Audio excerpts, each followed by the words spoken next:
ብሎ ከእግዚአብሔር ጋር ማውራት። እነዚህ ሁለት። ሶስተኛ ነገር ደግሞ ምንም በቃ ሰይጣን ጣልቃ የማይገባበት ነገር ቢኖር ምንድነው? ነፃ ፈቃዳችሁን ለጠባቂ መላካችሁ ስታስረክቡ፣ በቃ በነፃ ፈቃዳችሁ ተጠቅማችሁ እንደፈለጋችሁ ስትሆኑ አይደለም። ተረከበኝ፣ በቃ በእኔ ላይ ስራብኝ፣ አገልጋይም ልሁን ምንም ልሁን፣ በቃ ነፃ ፈቃዴን ሰጥቻለሁ፣ አንተ እኔ ላይ እንደፈለክ ስራ ስትሉት በፍጹም ሰይጣን መስራት አይችልም። እዛ ላይ የተረከባችሁ ማን ስለሆነ? መልአክ ስለሆነ። በተዘዋዋሪ መንገድ የስለት ልጅ ከሆናችሁ ማለት ነው፣ ለእግዚአብሔር የተሰጣችሁ ከሆናችሁ ማለት ነው። ሁልጊዜ ባህሪያችንን፣ ጸባያችንን፣ ሁሉ ነገራችንን መንፈሳዊ ህይወት ውስጥ እንክተተው። መንፈሳዊ ህይወት ውስጥ የሆነ ባህሪ፣ ጸባይ፣ አኗኗር ዘይቤ አጠቃላይ በሙሉ ኪሳራ የለውም፣ ፍሬያማ ነው የምንሆነው። እና አንዳንዴ የሆነ ነገር ሲዘጋጋባችሁ የሆነ የምትስቁበት ደስ የሚል ነገር ሊመጣ ነው ማለት ነው። ብዙ ጊዜ የሆነ ነገር ቁልፍልፍ፣ በተለይ ወደ እግዚአብሔር ስትቀርቡ ሁሉን ገዝታችሁ ንስሐ ስትገቡ የሆነ ነገር ከእጃችሁ ላይ ፍትፍት ካለ አዲስ ነገር ሊሰጣችሁ ነው ማለት ነው። የአብርሃም በረከቶቹ እንግዶቹ ነበሩ። የሚመጡት የሚበሉት እንግዶች ነበሩ። ፍጡር የሆኑትን እንግዶች ሰይጣን ሲያሳጣው ፈጣሪ ራሱ መጣ። የአዳምም ህይወት እንደዛ ነው። ባይዘው እዚህ ውስጥ የክርስቶስ መወለድ ትርጉም አለው።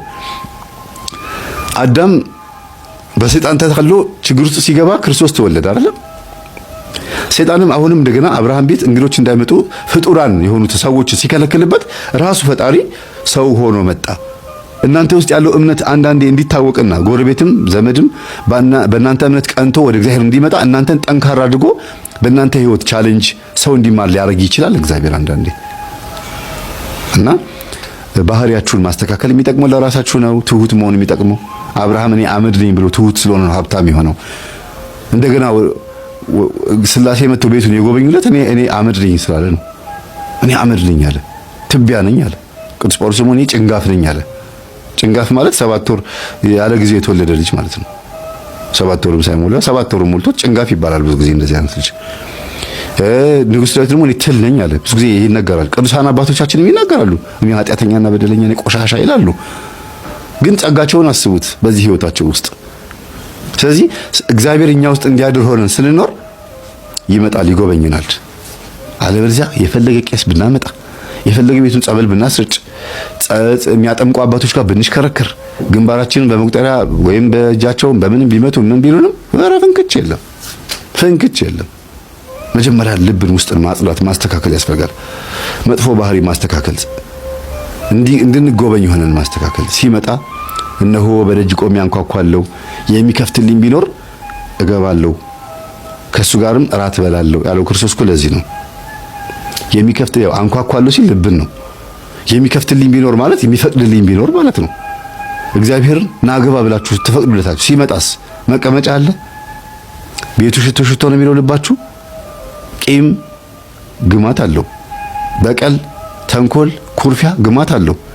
ምቀኝነት ግማት ነው። የዚህ ተቃራኒ ደግሞ የዋህነት፣ በጎነት፣ ቸርነት፣ ደግነት፣ ቅንነት የሚባሉ ደግሞ ሽቶዎች፣ መዓዛዎች ናቸው። የትኛው ነው ልባችን ውስጥ ያለው መዓዛ? አፋችን ላይ ያለውና ልባችን ላይ ያለው አንድ ነው ወይ? ንጉሥ ዳዊት ምን አለ? የአፌ ቃልና የልቤ ሐሳብ ያንተ ይሁን አንድ አድርግልኝ አለ። እና እግዚአብሔር ሁላችንም ይጎብኘን። በባህሪው ምስጉን፣ በባህሪው ፍቅር፣ በባህሪው ይቅር ባይ ነው። ቁጣው የዘገየ ምህረቱ የበዛ ነው። ስለዚህ ምንም ነገር ብናደርግ እግዚአብሔር ሊያስተምረን እንጂ ሊቀስፈን አይደለም የፈጠረን። ግን አልሰማም ካለና ነፃ ፈቃዳችንን ሳንጠቀምበት ሳናመልከው ከሞትን እቺ ምድር ከተሰናበትን ጥርስ ማፋጨት ወዳለበት እሳትና ዲን ባለበት በጣም ብዙ ስቃይ ባለበት ገሃነም ውስጥ ትቃጠላላችሁ ብሎ በተናገረው መሰረት መርጠን ሄደናል ማለት ነው። መርጠን ሄደናል። ያ ምርጫ ደግሞ በነፃ ፈቃዳችን የመጣ ምርጫ ሁለተኛው ሞት ላይ በደንብ ያገኘናል። የመጀመሪያው ሞት ሳይመጣ ተዘጋጁ ድልዋኔክሙ ንበሩ ተብሎ ነበረ። አልተዘጋጀንም። ሁለተኛው ሞት ላይ ግን ማንም ሰው ማምለጥ አይችልም። ከባድ ነውና እግዚአብሔር ይማረን፣ እግዚአብሔር ይፈውሰን። ሰላም ነው። ሆኖ ደግሞ ሚስቴ ነች ይለኛል እኮ ማን ነው? ቡዳው ራሱ ቡዳው እኔ እንጃ ቡዳል ሲሄድ እኮ ነው። እኔ ጋር ነበር ነው ሲወጣ አላየሽም? ኧረ ዝም ብሎ ብቻ ይጫጫነኛል። ሰው ሳይ ሚስቴ ነች ያለ እኮ ማኔ። ኧረ እግዚአብሔር ይቅር ይበል። ካሜራ የሚያስፈልገው ለዚህ ነው ሁላችሁ። ምክንያቱም ሰው ውስጡ ያለውን ጠላቱን አያውቅም።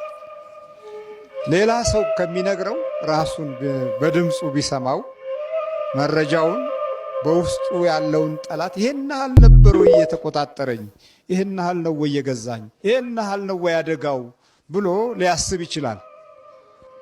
ምክንያቱም ሰውየው አያውቅም። እና አሁንም ባል ነኝ ብሎ እሱ ሁለተኛ ነው አለ እንዴ። ባሌ እሱ ብቻ ነው። አንደኛው እቱ ነው የወጣው ነው። ኧረ እግዚአብሔር ይስማም ያርቀው። እሱን ነው የማውቀው። 17 ዓመታችን ከተጋባን ሁልጊዜ ስለ ኢትዮጵያ መምጣት ይፈልጋል። እኔ ያለሁበት ኦርቶዶክስ ቤተክርስቲያን የለም፣ የካቶሊኮቹ ነው ያለው። እኔ ያለሁበት ቦታ ማንም አበሻ የለም።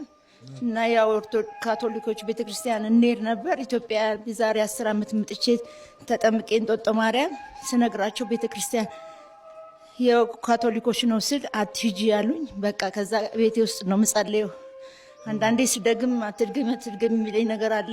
እሱ ጠንክሪ ድገሚ እያለ እሱ ጎበዝ ነው። ይጾማል፣ ይጸልያል። አዎ ይጾማል፣ ይጸልያል። ገርም ነው በጣም። እንዳውም በቀን አንዴ ነው የሚበላው። አሁን በቀን አንዴ ነው የሚበላው። እና ኢትዮጵያ አባቶቻችን እንደውም ብዙ ይጾማሉ ስለው መጥቼ ከነሱ ጋር መሆን ደስ ይለኛል እያለ ምኞቱ ይሄ ነው። በጣም የሚገርም ነው። በጣም ብዙ ነጮች እምነት የላቸውም ይሄን ያህል። እሱ በቀን አንዴ የሚበላ ከሆነ አው ዶክተር ሳይሆን ሃል ፕራክቲካ ይባላል። ኦርቶፔዲያ የስለ አጥንት ስለምናምን ስፔሻሊስት ነው። እና የወገባቸው የሚያማቸው እግራቸው እንደዚህ የተሰበረ ኦፕሬሽን ከሆነ በኋላ የሚያማቸውን እያሸ የሚያድን ነው። እና እግዚአብሔር ነው የሰጠኝ፣ እኔ አይደለሁም።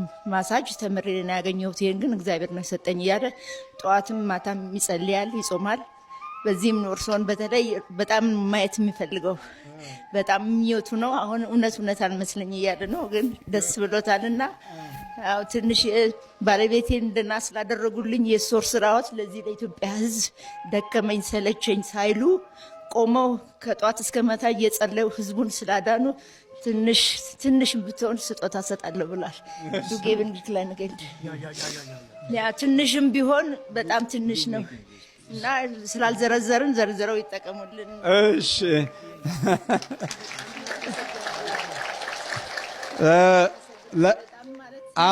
50 ዩሮ ነው በረከት ብሎ ነው እንግዲህ የሰጠኝ። ያው የሱ ስራ በጣም ለዓለም የሚደነቅ ነው። በኢትዮጵያ ላሉት ሳይሆን በውጭ ላለነው በጣም ይጠቅመናል። እዚህ ሀገራችን እያላችሁ ደከመን ሳትሉ አባን ደከመን ሳይሉ ቆሞ ለእናንተ እየታገሉ ከየትም እኛ ከውጭ ሀገር ነው የምንመጣው የእሳቸውን በረከት የምናገኘው። እንደዚህ እኔ አሁን ሄጄ በኢትዮጵያ ውስጥ በጣም ነው ለኢትዮጵያ ውጭ ላሉት ኢትዮጵያኖች በማስተላለፈው የማያውቁም አሉ፣ እያወቁ የማይፈልጉም አሉ። በአይኔ ያየሁት በራሴ የደረሰብኝን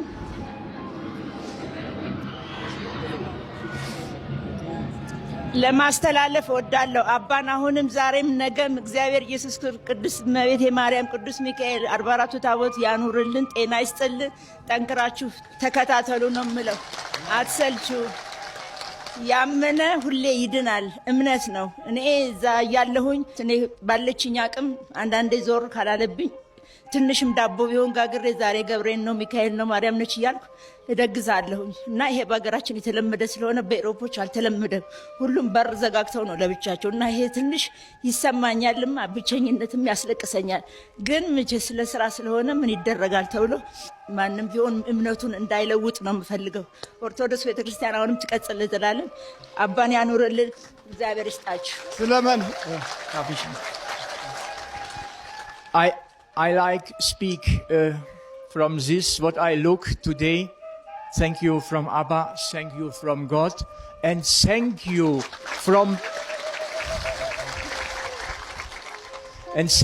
from the love what give me Ethiopian when I coming inside this country. This is impossible. This is new. This is very, very new. I cannot speak this. this must all people feel. This is besonderes. ለእኔ ይሄ በጣም ጥሩ ነው። የኢትዮጵያኖች የሰጡኝ ፍቅር በጣም በጣም የትም ቦታ የማይገኝ ነው እና የእግዚአብሔር የሰጣቸውን አባንም የእሳቸውን መልእክት እየተቀበላችሁ እጃቸው ራሱን የሚስቴን እንደዚህ ስላደረጉልኝ እኔ በጣም በትልቅ ሁኔታ ነው ያከበርኳቸው። በፍጹም አላሰብኩም እንደዚህ ይወጣባታል ብዬ። ትላንትና እሷ ደክሟት ስትተኛ እኔ 2 ሰዓት ብቻ ነው የተኛሁት። ቁጭ ብዬ እሷን እየጠብኳት ካሁን ምን ይመጣል ትጮኻለች እያልኩኝ እና በጣም የኢትዮጵያ ሕዝብ ፍቅራችሁ ትብብራችሁ ደስ ስለሚል በጣም ለኔ መጀመሪያ ጊዜ ኢትዮጵያ ስመጣ በጣም አደንቃችኋለሁ። አመሰግናለሁ። አባን ጠብቋቸው።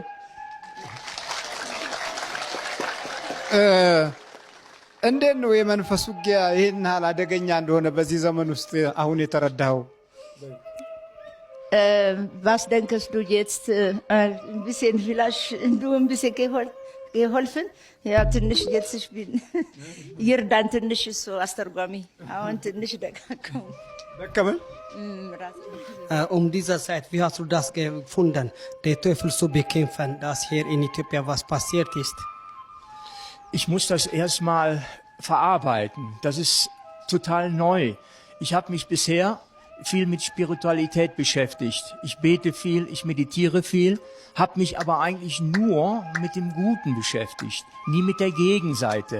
Denn so, was ich gestern und heute erlebt habe, jetzt ergibt das ganze Leben teilweise einen Sinn. Wenn zum Beispiel war es so, wenn sie hat täglich gebetet, sie hatte Negatives in sich, den Teufel. Trotzdem, wenn ich für sie gebetet habe, hat sie immer, da wechselte sie. Dann hat sie gesagt, was machst du? Was machst du? Das brennt so. Was machst du? Warum machst du das? Nicht mehr machen, nicht mehr machen. Wenn sie dann wieder eine normale Zeit hatte, dann hat sie gesagt, bitte bete für mich. Aber wenn ich dann gebetet habe, dann sagte sie wieder, es brennt. Was machen? Nichts machen, nichts machen. Ich glaube, das war dann der Teufel, der dann Überhand genommen hat. ለእኔ ይሄ ሁሉ ነገር የመጀመሪያዬ ነው። ቀስ ብዬ ማገናዘብ አለብኝ። እዛ አገሬ በነበርኩ ጊዜ ስለ መንፈሳዊ ነገር መጽሐፎች አነብ ነበር፣ እረዳም ነበር። ከመንፈስ ጋር ያለ ውጊያ ግን በፍጹም አይገባኝም ነበር።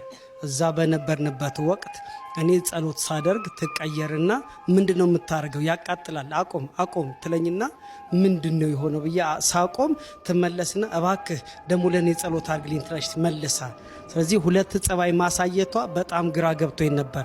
አሁን ግን የሰይጣን መሆኑ ስለገባኝ ብዙ ነገር ተምሬያለሁ። ወደፊትም የማገናዝበውም የምቀጥለውም ነገር አለ። እሺ ኧረ ቀስ በል እባክህ። እሺ አሁን በደንብ የበለጠ ለማገናዘብ ከሌሎቹ ጀርመኖች አሁን የተሻለ ግንዛቤ አግኝተሃል ከሀገርህ ዜጎች የበለጠ? Du hast jetzt die Gelegenheit, alles so gut zu verstanden als die anderen Deutschen. Das mitzuteilen. Ja, das werde ich machen, wenn mir da die Möglichkeit gegeben wird. Gerne. ይሄን ተገንዝቤ ያለው እዛ ሄጄ አጋጣሚ ባገኘው ቁጥርም ለሌሎቹ ያየሁትንም አካፍላለሁ። እኔ ደግሞ የኔን መጽሐፍ ሸልማለሁ። wird dich ein Buch geschenkt geben. Das Dankeschön. አምጣ የኔ ማማለዳ መያዝ። እቺ ያው ለኔ ለበረከት ነው የሰጠኝ። ያው እኔ ደግሞ እዚሁ ለስራ ትውላለች ማለት ነው። በኋላ ላይ ትወስዳላችሁ። እንካ እሺ።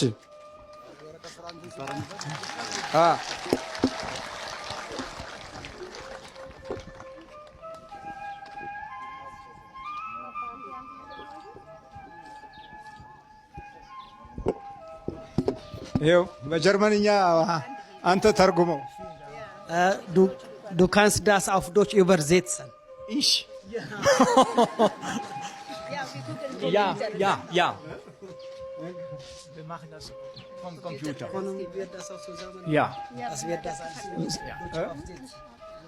አባ አንድ ነገር ልናገር።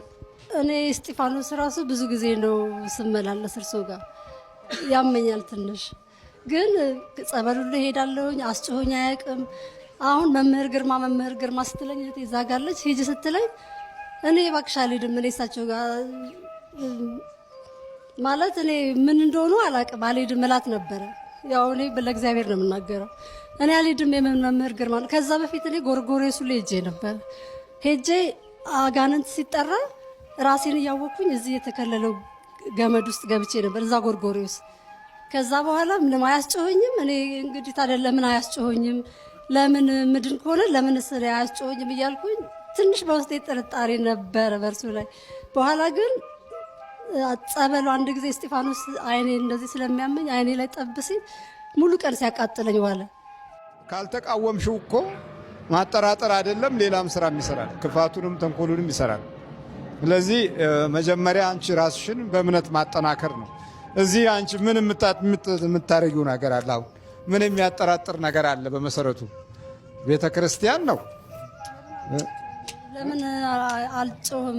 እንዴ ዝም ብሎ መጮህ አለ እንዴ? እድል እኮ ያስፈልገዋል። ቆኝ ይሆናል ብያልኩ አለ ምን ይለቃል? መጀመሪያውኑ እንዲህ ሀሳብ ራሱ የሚመጣው ከባህሪ ጋር የተስማማ መንፈስ ሲኖር ነው። የራስሽን ችግር ወደ እኔ ማዞሩ ያው ለማምለጥ ያደረገው ዘዴ ነው። በይ በርቺ። አሁን እህትሽ ስለዳነች ነው ደስ ያለሽ እንጂ ያው ምልሽ ችግሩ ከአንቺው ጋር ተያይዞ እንደተቀመጠ ነው ያለው። It's possible I take you one times in my arm. It's possible? Yeah, possible. Okay.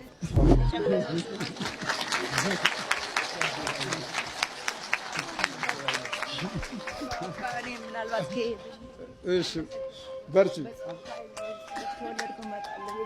ሰምቻለሁ ስለ እሱ ታሪክ። ጃፓን ያለችው ጃፓን ውስጥ ኦፕሬሽን አድርገዋት ልጅ እንደማትወልድ 2 ጊዜ ኦፕሬሽን ተደርጋ የጃፓን ስፔሻሊስት ዶክተሮች ሁሉ ብለዋት ምንም ልጅ እንደሌላት ተነግሯቸው በጣም አዝነው ሰምቻለሁኝ። እና እንደሷም እድል እንዲደርሰኝ ጸሎት። አይንሽ ግን አልገረመሽም እንዴ? በደንብ ጥርት ያለ ንጹህ አይኔ፣ የድሮ አይኔ የድሮ ትላንት ስመጣ 3 እንደዚህ በቃ በነጠላ ተሸፋፍኜ ነበር እና 3 እንጂ እንደዚህ ብዙ ሰው አይታየኝ። በጣም ነው የማመሰግነው። አሁን የእሱን አይን እስቲው ቆንጆ አይናል፣ ቁልጭ ያለ ነው። አዎ ጥርት ያለ። ትላንትና ግን ግማሹ ዝም ብሎ እንደ ነጭ እንደ በረዶ ነገር ነበር የሚታየኝ። አዎ የኦርሶ